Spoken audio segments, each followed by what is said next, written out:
What's up, guys? It's me, your favorite host, Let's Play Dark Souls HD, and I'm bringing you the first in my new series of videos. These are newbie guides for Monster Hunter 3 Ultimate. I'm going to do one for each monster, even a Latrian.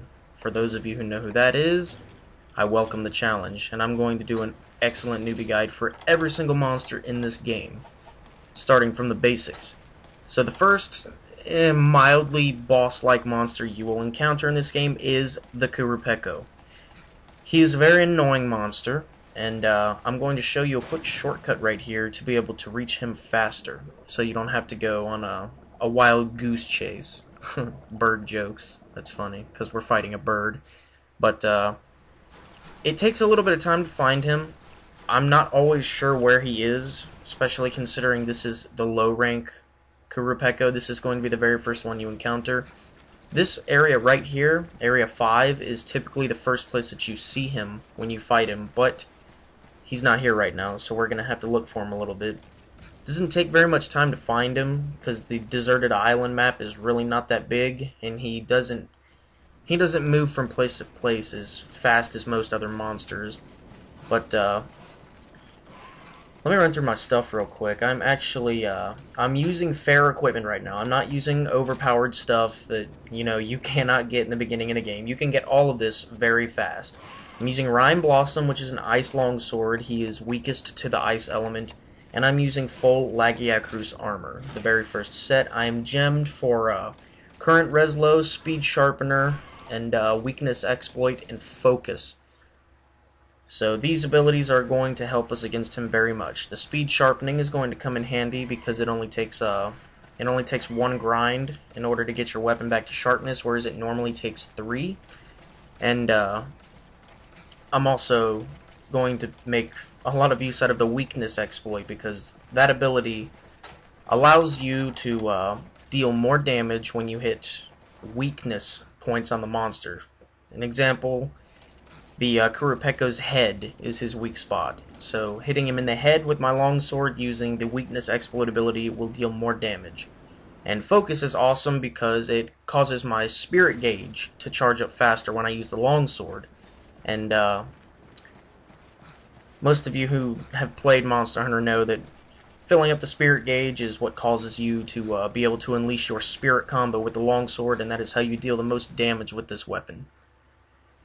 And the reason I chose the longsword against the Qurupeco is because it is it's very easy and it deals a lot of damage to him, because you can hit all of his body parts and break them. So here it comes right now. First thing you want to do is paint him, because he runs a lot. So I'm going to go ahead and turn my music down. I should probably turn it off, but I'm not worried about it.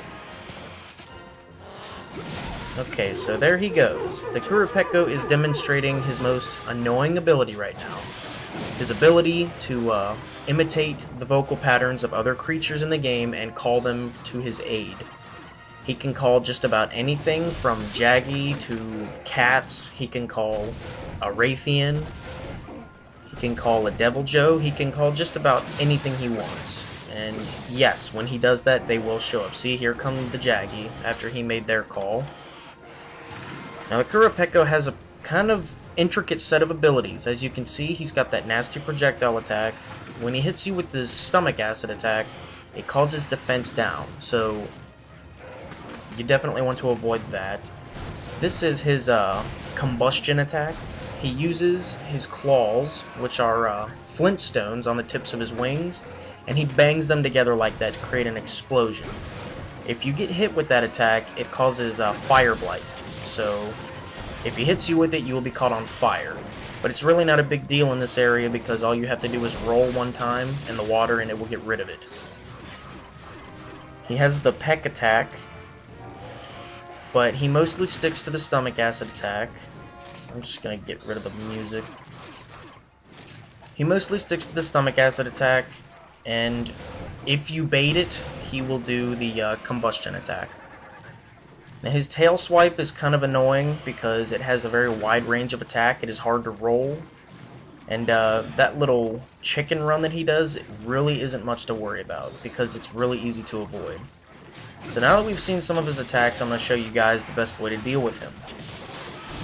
You want to go for his legs when you're fighting him, because if you can knock him over, that gives you free hits on the head.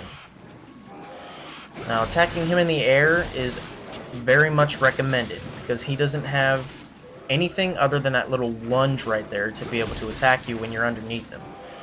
If you're attacking his legs directly while he's flying, he cannot hit you with a stomach acid attack. And if he does a little bite lunge attack, it really won't do that much damage. So you definitely want to attack him in the air as much as you can.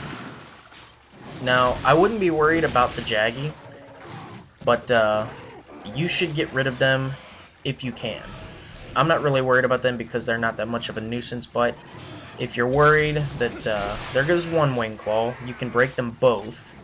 And I recommend doing that, but if you can get rid of all the minions in the area, I recommend doing so, because it just makes the fight that much easier. So like I said, most of his attacks really don't do a whole lot of damage, considering this is a starting armor set.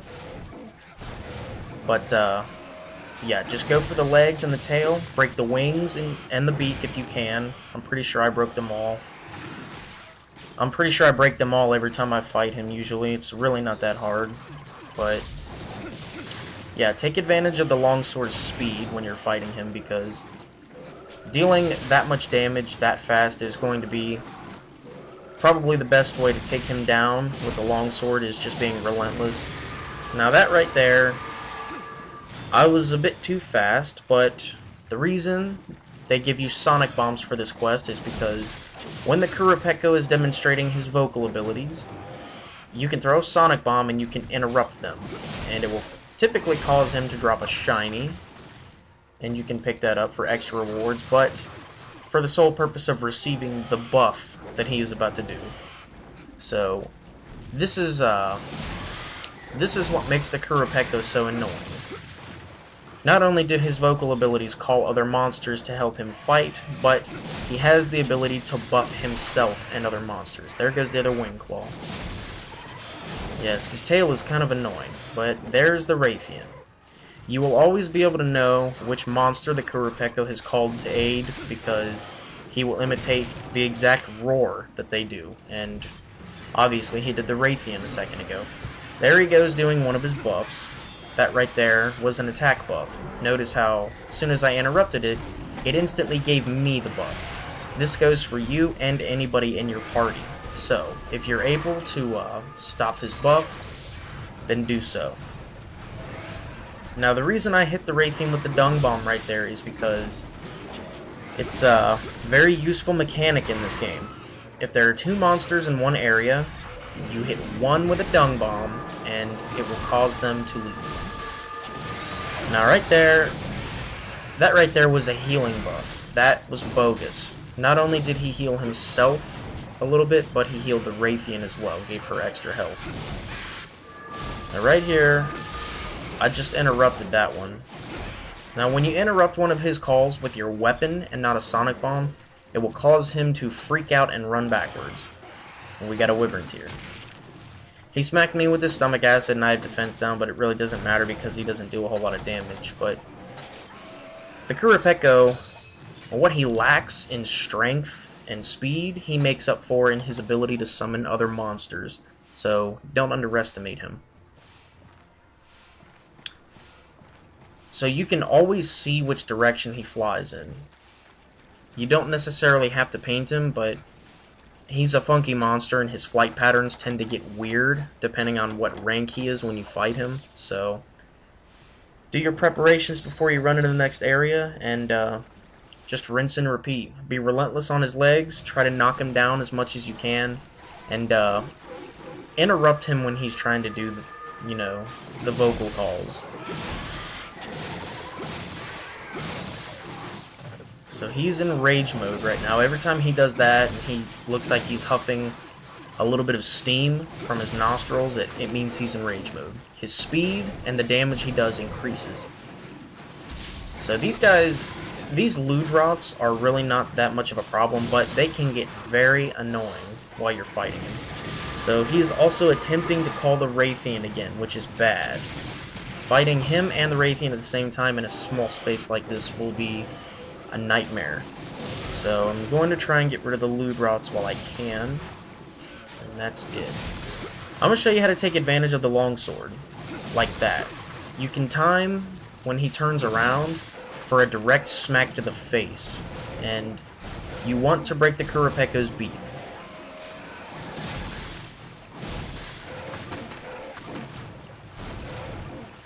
Yeah, so all you need to do is take advantage of when he turns around and just time it like this. Now notice how he's slobbering now. When you see slobber running from a monster's mouth, it means that they are very low on stamina and they need to go find something to eat.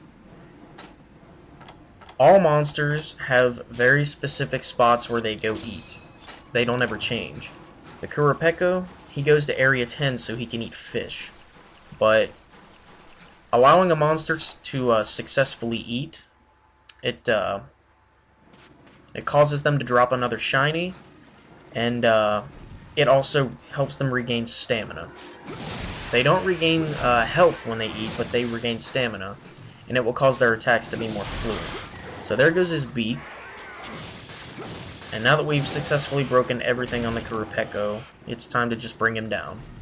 So this is the point where we need to just be relentless. Just attack him as much as you can.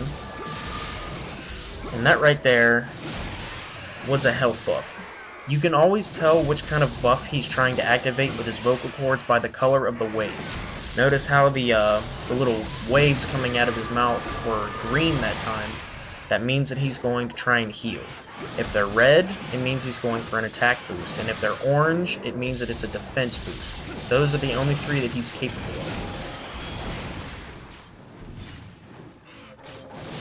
So once you've broken everything, it's time to just hit him as much as you can without being reckless.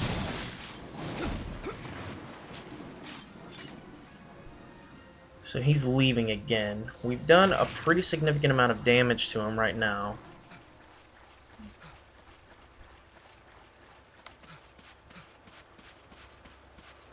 And lucky for us, he only switches between one area at a time. I don't think he skips an area to go to a different one.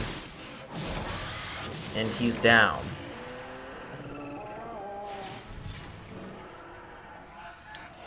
It was pretty easy. Qurupeco is worth 3 carves. Scales, vivid feathers, and believe medium monster bones you can carve from him as well. Yeah, it gave me scales and feathers, but like I said, I'm using pretty leveled equipment here. This is very, very obtainable armor. It's really not that hard to get. You fight a few Lagiacrus and you can get it. And then the Rime Blossom, it's a very easy longsword to make. All you have to do... Its main ingredients are ice crystals and icesium, which is just an ore that can be found pretty quickly in the tundra at low rank. So, all of this equipment is very, very obtainable. So, it doesn't take much to bring this guy down. So let's see our reward screen. Okay, so typical items you'll get are like scales, monster bones, vivid feathers, honey, and ivy, but for breaking the beak, we got the strange beak and the breakable parts, and we got the flintstone for breaking his wings. This is the reason that you want to break as many parts as you possibly can when you're fighting a monster, so you can get those special rewards for breaking those parts at the reward screen. Yeah, he's really not that tough. If you have to fight him and the Raytheon at the same time, then it's really annoying. But aside from that, he's really not that bad. So that was Qurupeco, guys. Thank you very much for watching. I'll have more Dragon's Dogma up soon, and I'll see you guys later.